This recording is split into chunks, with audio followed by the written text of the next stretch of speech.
Alright, ladies and gentlemen, you know the drill at this point. Matthew Thompson, famous YouTuber. We're back with another episode. I told myself a while back I was going to do a video every month for my loyal fans. But then life gets busy, so better late than never, as they say. And today I was requested by a friend to review the game Candyland.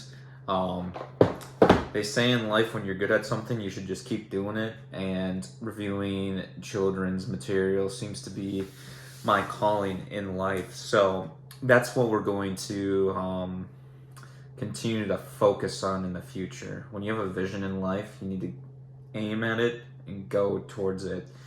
And for me personally, reviewing children's material as a 28-year-old adult really seems to be the best use of my time and life efforts. So, without further ado, we're going to open this box and get into it. Now, whenever you're playing a game, the first thing you need to do is read the instructions. Otherwise, how are you going to know how to play? So, starting off, we have Candyland. So it tells you you're playing the correct game. Contents, there's 44 movers, which are these little gingerbread men. I don't know why they just don't call them gingerbread men, but we'll call them movers. There's 44 cards. Boom. And then there is the game board itself. Voila. So I'll lay this out. We are definitely going to play test this today to see how it works. I played this game as a child, and so I think it's going to be important to compare where things are at this point. Get ready, pick a gingerbread mover and place it at the beginning of the path. Shuffle the cards and place them face down in a pile. So I'm going to be the blue guy, and then say if my roommate John Bakey were here and wasn't always constantly leaving me to go do other things, he might play this with me too. And so we're going to have him be the red guy. So that's John Bakey. And so I'm going to be both myself and John Bakey for this video, which that'll be a new experience for me. But hey, I guess there's been weirder things probably that have gone on in my life. So yeah. So it sounds like you lay down those cards right here. Let's play. The youngest player goes first. That would be John Bakey in this case. Draw a card. What did you draw?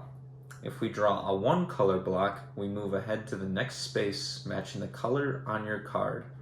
If two color blocks are on the card, move ahead to the second space matching the color on your card. And then if you draw a sweet treat, which is a special candy or throughout the board, move forward or back to the space matching the picture. The player to the left goes next. How to win, which is what really matters in life. Be the first to arrive at the candy castle. You can use a card of any color to land here. Oh, well, that's nice. Rule of the rainbow path. Where is the rainbow path? I don't see no rainbow path. If you land on a sticky licorice space, lose your next turn. Oh yeah, I remember those from when I was a kid too. There's definitely less of those on this board, which is not unexpected considering how soft the current generation of children are. But at least they still have something holding them back. Kind of shows them that life's tough, you know. And then shortcut, if you land on any of these following arrows, move to the matching color space at the other end. So I don't know really where they're pointing to. So we got a little path right here. And then we also got a little path right there. Wow, so that's good to know. If you land on an occupied space, move to the next space of the same color. Because that's what we need to be teaching children, that sharing is not allowed. And then there's other ways to play for younger players, like John Bakey. If you draw a sweet treat for a space that's behind you on the path, don't move backward, draw again. That's the rule we'll have for John Bakey, who is not able to join me for this because he's the younger player. For older players like me, draw 2 cards on each turn, then choose the one you want to play. I promise you that's in the instructions right here. So I get to draw 2 cards. John Bakey gets to not go backwards if he draws a sweet treat. Now, before we get going, the board's set. I'm here, John Bakey is here. I got my nice cold crisp LaCroix to keep me company. We might as well get going. So, youngest player goes first, John Bakey. Double green. So we'll move his character 1, 2. And he's now in the Peppermint Forest. Now I draw 2 cards, double yellow or blue. Now, if I go on blue, I get to use that cool shortcut slide they called out. So that's what I'm going to do. So then I go whoop, and I'm already light years ahead of John Bakey, which is expected. So now John Bakey, being far behind me, draws a card. He lands on blue. And now I get to draw 2 cards because I am an older player. And I get green or double yellow. So we're going to take the double yellow. And we're already halfway done. Then John Bakey goes and he draws double yellow. So he goes there. And then I draw green. And then John... Oh wait, I would have been able to draw 2 actually. I forgot. So I would have gotten the double red, and so actually I'll take wherever the double red took me. So now I'm closing the end rapidly. John Bakey only gets to draw 1. He also gets double red. I'm starting to question whether or not I shuffled this deck properly, considering I opened this game approximately 5 minutes before recording this video. But that's neither here nor there. We're going to continue. My turn. And as you expect, 2 cards. You know what? I actually have a sportsmanship for my friend John Bakey here. I'm going to shuffle the deck. So we'll just take a quick minute to do that. Just a quick minute.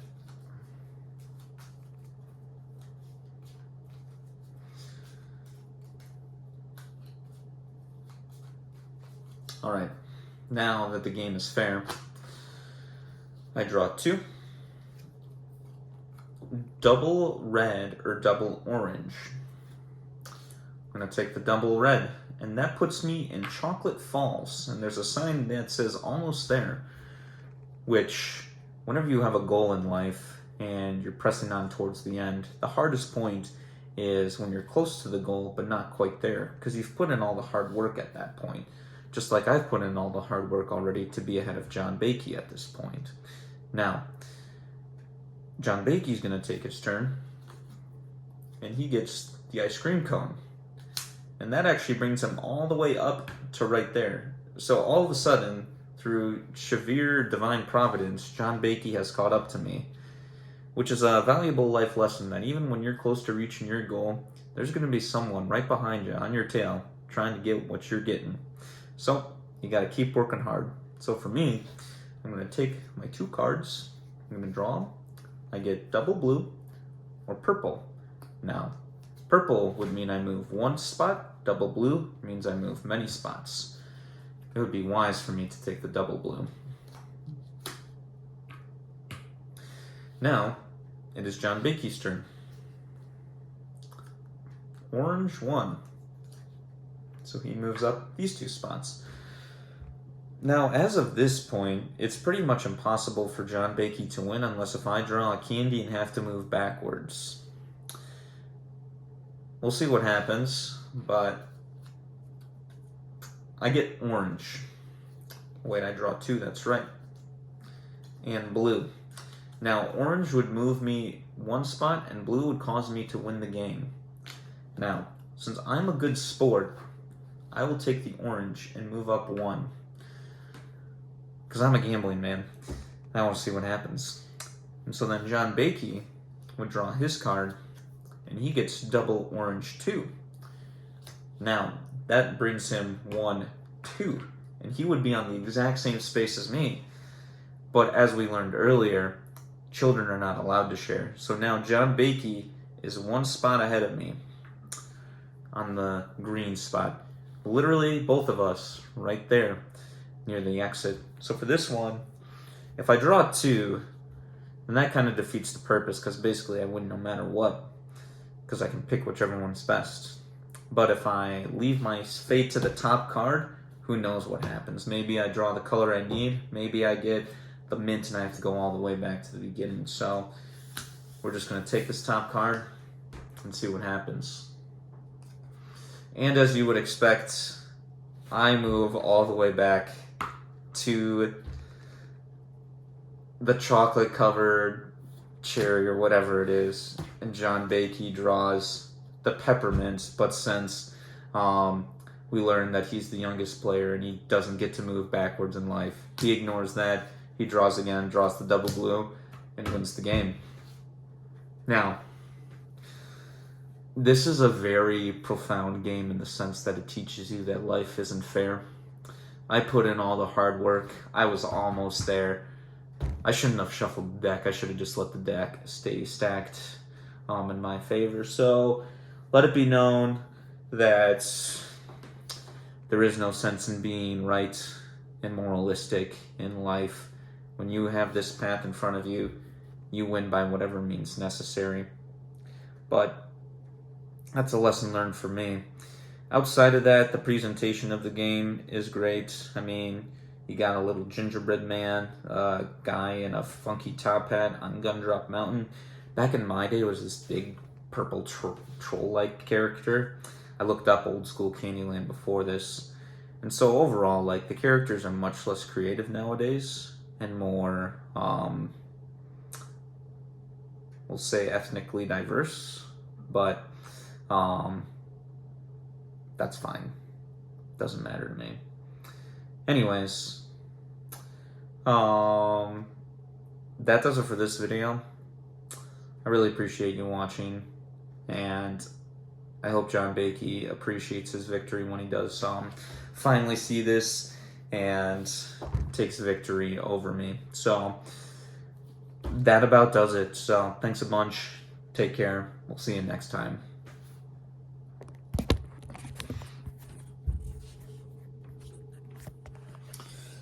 I guess before I forget to, be sure to like the video, leave a comment suggesting other children's things I can review. Be sure to tell your friends and your grandma about the channel, and share this video with at least one person, so that way we can get up to 100 subscribers. If we get to 100 subscribers, maybe I'll do some sort of special video, something that goes outside of my normal $15 budget of a children's item. But now we're actually done with the video. So thanks, and we'll see ya.